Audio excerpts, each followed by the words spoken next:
యువకులకు ఇది గొప్ప హెచ్చరిక. దేవుని పిలుపు లేనిదే సేవలోకి రావద్దు. దేవుని పిలుపు లేనివారు మరేదైనా ఉద్యోగం చేసుకొని బ్రతకటం మంచిది. దేవుని వాక్య సత్యం కోసం నిలిస్తే శ్రమలు, హింసలు తప్పనిసరిగా వస్తాయి. చాలామంది సంఘాలలో ఉండి, సంఘ సభ్యత్వము కలిగి ఉండి కూడా దేవుని వాక్యానికి వ్యతిరేకంగా బతికేవారున్నారు. సంఘ సభ్యులే అయినా దేవునికి విధేయులు కారు. పైకి దైవభక్తి గాని లోపల శక్తి ఏమీ లేదు. తమ పాపాలను జాగ్రత్తగా దాచిపెట్టుకుంటారు. ఎవరైనా వాటిని వేలుపెట్టి చూపితే మండిపడతారు.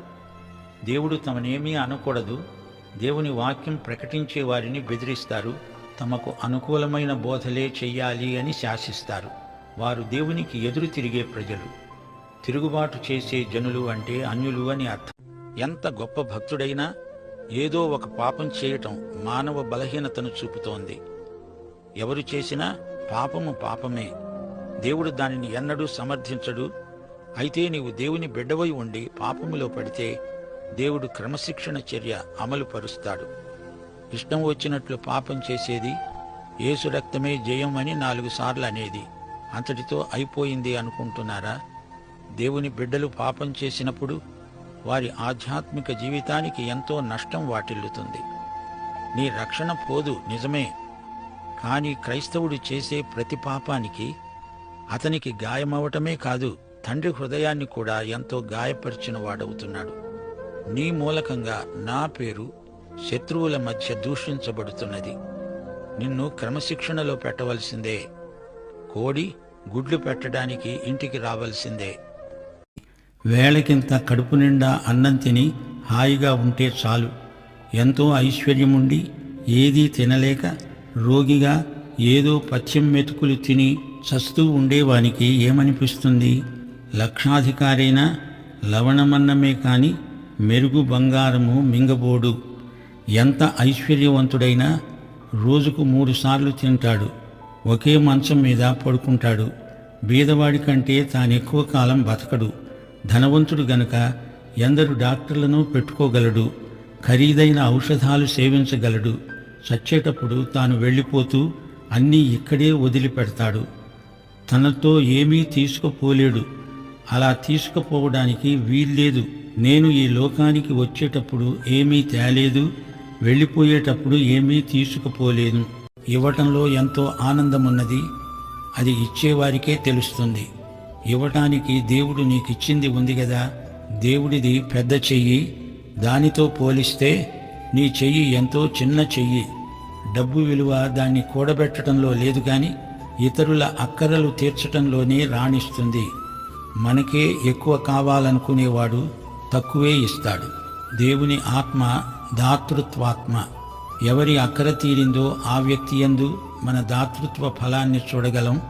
నీవు నేను ఎంత ఇచ్చినా దేవుడిచ్చినంత ఇవ్వగలమా? దేవుడు మనకు చెప్పనశక్యమైన వర్ణనాతీతమైన వరమిచ్చాడు. తన కుమారుణ్ణి మన కోసమై చనిపోవడానికి ఇచ్చాడు. ఇవ్వడం దేవుని లక్షణం, పుచ్చుకోవడం మానవ లక్షణం. ఇవ్వడం పుచ్చుకోవడం కంటే ధన్యత అని ప్రభువు అన్నది ఇందుకే. ఈ రోజున కూడా బోధకుల మధ్య ఎంతో కక్ష, కార్పణ్యం, అసూయ, మత్సరం, కుళ్ళు బుద్ధి ఉండడం విషాదకరం. ఈ విషాదం సైతానుకు వినోదం. కొందరు అసూయ చేత, కలహబుద్ధి చేత, మరికొందరు మంచి బుద్ధితోనే క్రీస్తును ప్రకటిస్తున్నారు. కక్షతో క్రీస్తును ప్రకటిస్తున్నారు. వారి ఉద్దేశం ఏమిటంటే నా బంధకాలకు శ్రమలను తోడు చేయటం. నా మీది కక్షతో వారి రీతిగా సువార్తను ప్రకటిస్తున్నారు. కసిదీర ప్రకటిస్తున్నారు. సరే, ప్రకటించనీయండి. వారిది శుద్ధ మనస్సు కాదు, పోటీ మనస్తత్వం.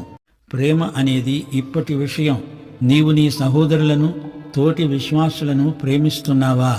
నీకు క్రైస్తవ సిద్ధాంతాలు బాగా తెలుసు గాని సహోదరుల మీద నిందలు మోపడం నీకు అలవాటు. వారి సౌశీల్యాన్ని హత్య చేస్తావు, సిలువ వేస్తావు. తోటి విశ్వాసులను చిన్నచూపు చూస్తావు. ఇలాంటి విధానం దేవునికి బొత్తిగా గిట్టదు. క్రైస్తవ ప్రేమ ఎలాంటిదో లోకం 1000 కళ్ళతో చూస్తున్నది. వేషధారణ నలుగురిలో నగుబాట్లకు గురి అవుతుంది. నీ సహోదరునిలో ఏదైనా లోపం ఉంటే దాన్ని బహిరంగంగా ప్రచారం చేయకూడదు. అభిప్రాయ భేదాలుంటే సహించాలి. వారి కొరకు ప్రార్థన చెయ్యాలి. వారిని ప్రేమించాలి. ప్రతి క్రైస్తవుడు మునుపు ఒకప్పుడు పాపే, దేవుని కృపచేత రక్షించబడ్డాడు. మనమెవరిమి? 100కి 100 పరిపూర్ణులము కాము. లైంగిక కామానికి ప్రేమ అని పేరు పెడతారా? ప్రేమ అనే పవిత్ర పదానికున్న అర్థాన్ని, అందాన్ని చెడగొట్టవద్దు. ప్రేమ లైంగికాన్ని, సాంఘికాన్ని మించింది. వ్యభిచారం, జారత్వం, లైంగిక నేరం, అపచారం, కీడు, పాపం. నీవు నిజంగా ఆ వ్యక్తిని ప్రేమిస్తే ఆ వ్యక్తితో వ్యభిచరించవు. వ్యభిచరించేవారు ఒకరికొకరు ఎంతో కీడు చేసుకుంటున్నారు, ఒకరినొకరు నాశనం చేసుకుంటున్నారు. వ్యభిచారానికి దేవుడు లైసెన్స్ ఇస్తాడా? అది అన్నటికీ జరగదు.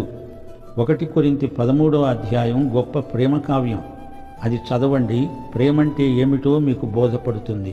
ఇవ్వటంలో ఎంతో ఆనందమున్నది. అది ఇచ్చేవారికే తెలుస్తుంది. ఇవ్వటానికి దేవుడు నీకిచ్చింది ఉంది కదా. దేవుడిది పెద్ద చెయ్యి. దానితో పోలిస్తే నీ చెయ్యి ఎంతో చిన్న చెయ్యి. డబ్బు విలువ దాన్ని కూడబెట్టడంలో లేదు గాని ఇతరుల అక్కరలు తీర్చటంలోనే రాణిస్తుంది. మనకే ఎక్కువ కావాలనుకునేవాడు తక్కువే ఇస్తాడు. దేవుని ఆత్మ దాతృత్వాత్మ. ఎవరి అక్కర తీరిందో ఆ వ్యక్తి యందు మన దాతృత్వ ఫలాన్ని చూడగలం.